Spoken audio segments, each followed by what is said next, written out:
Welcome to Crossroads. Chances are, if you've been browsing social media, you've come across advertisements for goods that are, well, just a little too good to be true.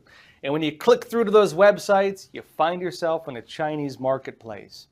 Now, one of these big ones is Shein. It's a fashion retail company based in Nanjing, China. The other big one is Temu, an online marketplace similar to Amazon, only based out of China, and with most of its goods shipped directly from China to you. Yet now the companies are coming under scrutiny, both in the United States and in the European Union. And as the controversy unfolds, well, there's a good chance policies could move on them in a similar way to the TikTok restrictions. Now, I'm going to go deeper into this. Let me explain. Now, Temu in particular has become one of the top downloaded apps in the United States. The company appeared on app stores in 2022, and within just 4 months, it was one of the most downloaded free apps on both the App Store and Google Play. But almost immediately, it was running into some serious issues. Here's what Time had to say back in December of 2022. It said Temu offers steep discounts on a slew of products, mostly shipped directly from Chinese factories or warehouses. In addition to incredibly low prices, it said, Temu can no doubt attribute its popularity to its strategy of giving free stuff to users who promote the app on their social networks and get friends and family to sign up. But it adds the company, the US offshoot of Chinese e-commerce giant Pinduoduo, is also starting to develop a reputation for undelivered packages, mysterious charges, incorrect orders, and unresponsive customer service. It says that Temu has already been subject to more than 30 complaints to the Better Business Bureau. This was 2 years ago. And has a BBB customer rating of less than 1.5 stars. And Time also added something important, stating, Temu's business model, if it catches on, could also have major implications for US retailers and the global supply chain in the coming year. So, what's the problem? Well, according to Time, the company was already running into controversies, but it noted that to understand the cheap prices and, well, how the whole company operates, it may be good to look at the Chinese company that it's an offshoot of, Pinduoduo. Both Pinduoduo and Temu are subsidiaries of Pinduoduo Inc., and here's what Time noted. It says Temu's sister company, Pinduoduo, has long been accused of hosting sales of counterfeits, illegal goods, or products that do not match their descriptions. It notes that Pinduoduo wrote in its SEC filings that it immediately removes unauthorized products or misleading information on its platform and freezes the accounts of sellers on the site who violate its policies. It notes there have been no BBB complaints that allege the goods that Temu ships are counterfeit or fake. And additionally, in 2021, the deaths of 2 Pinduoduo employees spurred investigations and boycotts over the company's working conditions at the time, according to New York Times.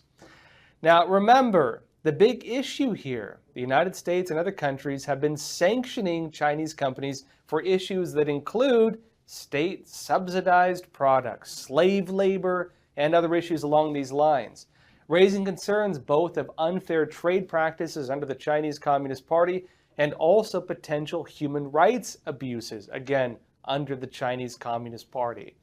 When products are shipped straight from China without any intermediaries, it then usually means that the only oversight is on the CCP, a decision the CCP's authorities have to make, and also whether, frankly, they'd want to investigate, and notably whether they'd be willing to target what's becoming one of the country's biggest money makers outside of China, notably at a time when the CCP is facing problems of overstocking in its manufacturing, meaning they don't have it in their interest to go after these companies.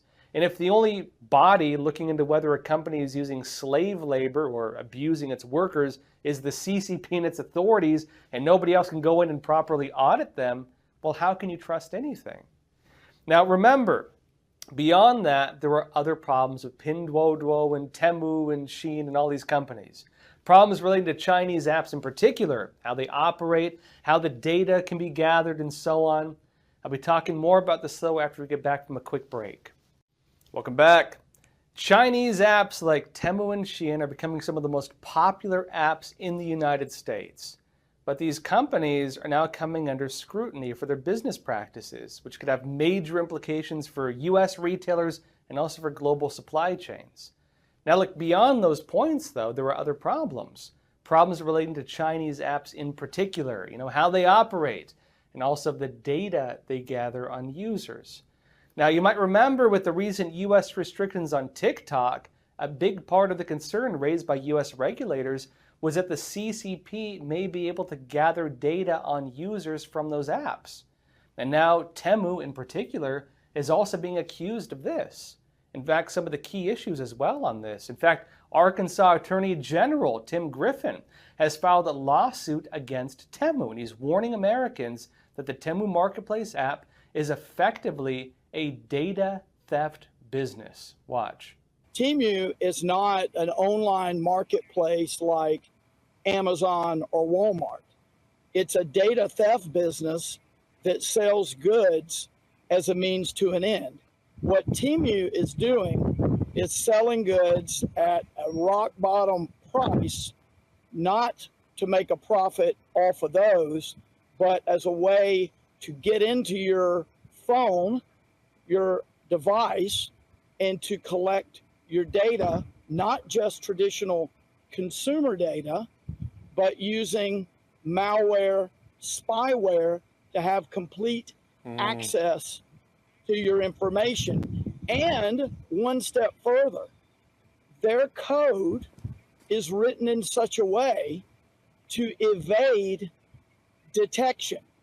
All of this against the backdrop of who owns the company, who operates the company, which are Chinese communist officials, former Chinese communist officials. Now here's more on the lawsuit from the Epoch Times. It says the lawsuit filed against the firm's parent company is seeking a jury trial as well as permanent block against Temu's data collection activities. It also seeks a $10,000 fine for each violation of an Arkansas state law known as the Deceptive Practices Act. The suit primarily cites research, it says, from Grizzly Research, which analyzes publicly traded firms and alleges that Temu can, quote, purposefully gain unrestricted access to a user's phone operating system, including, but not limited to, a user's camera, specific location, contacts, text messages, documents, and other applications. Now, look, Temu denied the allegations and claimed the allegations in the lawsuit are based on misinformation, right on their side. But aside from the lawsuit, the allegations of data theft and malware and the allegations of the company having former CCP officials involved, there's also the issue of trade practices just in general, right outside of that. Here's what Epoch Times had to say on that point. They note, in its research report, Grizzly Research said that it suspects that Temu is, quote, already or intends to illegally sell stolen data from Western country consumers to sustain a business model that is otherwise doomed for failure. It notes that Temu is estimated to be losing $30 per order. Its ad spending and shipping costs, 1 to 2 weeks from China, expedited to U.S. delivery, are astronomical, the report says. And they add, quote, one is left wondering how this business could ever be profitable. Temu is a notoriously bad actor in its industry, they say. And they add that we see rampant user manipulation, chain letter-like affinity scams to drive signups, and overall, the most aggressive and questionable techniques to manipulate large numbers of people to install the app. Now, that's going to be concerning as well because these types of trade practices are causing problems, not just for Temu, but also for Shein. And already both Chinese companies, both of these, they're getting grouped together in some of the international pushback. The Guardian says this, the EU, the European Union, is moving forward with plans to impose customs duty on cheap goods in a shift that could hit imports from online retailers and harm a hoped-for London listing by the fast fashion seller Shein. It notes the potential change comes amid growing disquiet among retailers based in mainland Europe, the UK, and the United States about rising competition from the Chinese-linked marketplaces Shein and Temu, which they say exploit a loophole that excludes low-value items from import duty. They note that in the EU, the European Union, the threshold for the levy, don't have to pay duty on it, is 150 euros. And in the United Kingdom, it's 135 pounds, enabling retailers such as Shein to ship products directly from overseas to shoppers in those markets without paying any import duty. In the UK, it says items valued at 39 pounds or less also do not attract import VAT, meaning, of course, that not only this company is gathering data on everybody, not only are they selling at a loss, according to some of these documents, but they're also taking advantage of trade loopholes by selling individual goods rather than bulk directly to consumers. And again, by taking advantage of these loopholes, these companies doing it on such a massive scale are getting the attention of international regulatory bodies. Now, the article notes here that subsidized packages costs in China make it more cost-effective for businesses based there to send cheap goods by air because they can bypass the duty fees. So, in other words, let's put it this way. If you've flown in airports and so on, you've probably seen those duty-free shops, right? Basically, what happens? You can buy products duty-free, right? Price is a whole lot lower than you pay at the normal markets. But you can only buy stuff from them normally if you're flying internationally. And what these companies have done is found a way to basically take advantage of that loophole. You get those discounts, but you don't have to fly to do it. All you have to do is download an app, and they use really just a loophole within the wording of the system to give you those discounts without having to go through that. And it's on this note that the European Union is considering closing off Temu and Shein from using this loophole. But there's more to this as well. The companies are doing so much shipping, they're doing this on such a large scale, that it's even causing problems for the industries, the shipping industries, especially when it comes to air freight. And because of this, that could also cause some of these companies to, well, raise their prices. The cost of shipping might go up because, again, they're taking advantage of it on such a massive scale. Sourcing Journal notes that air cargo demand soared in May, seeing its highest year-over growth since January as global e-commerce giants like Shein and Temu bolster freight volumes and spark an industry-wide battle for cargo capacity. And it's that Temu and Shein combined ship around 9,000 tons of cargo worldwide every day, while Alibaba, another Chinese company, ships 1,000 metric tons daily, and TikTok airs 800 metric tons per day, according to February research from Cargo Facts Consulting. Now, there's also other pesky issues of transparency and tech rules, especially when it comes to compliance for very large online platforms, and defined by Europe, of course. And in Europe, this is also causing problems for these companies. Both Temu and Shein are facing problems along these lines. Reuters notes this: Chinese fast fashion e-commerce retail Temu and China-founded peer Shein were ordered by EU tech regulators to provide details on how they comply with EU online content rules by July 12th, following complaints by consumer bodies. And it's that both companies are subject to tougher requirements under the Digital Services Act in the European Union, such as doing more to tackle illegal and harmful content on their platforms after they were designated as very large online platforms due to the large number of users. Now, of course, we'll see how that goes, but there's also other problems in addition to everything we talked about. One of the bigger ones being, well, human rights issues in China. And for Shein in particular, this is bringing a lot of pressure, especially given the company is trying to become publicly listed. Now, Reuters notes that UK-based human rights group Stop Uyghur Genocide has launched a legal campaign to block Shein's potential London listing over concerns about its labor practices, a law firm representing the campaign group said on Wednesday. And notes that human rights law firm Lay Day has written that to the UK's Financial Conduct Authority, the FCA, to urge the regulator to refuse any attempt by Shein to list on the London Stock Exchange. Now, in response to this, Shein says that it has a zero-tolerance policy for forced labor, and they said that we are committed to respecting human rights. They say they take visibility across their entire supply chain seriously and require their contract manufacturers to only source cotton from approved regions.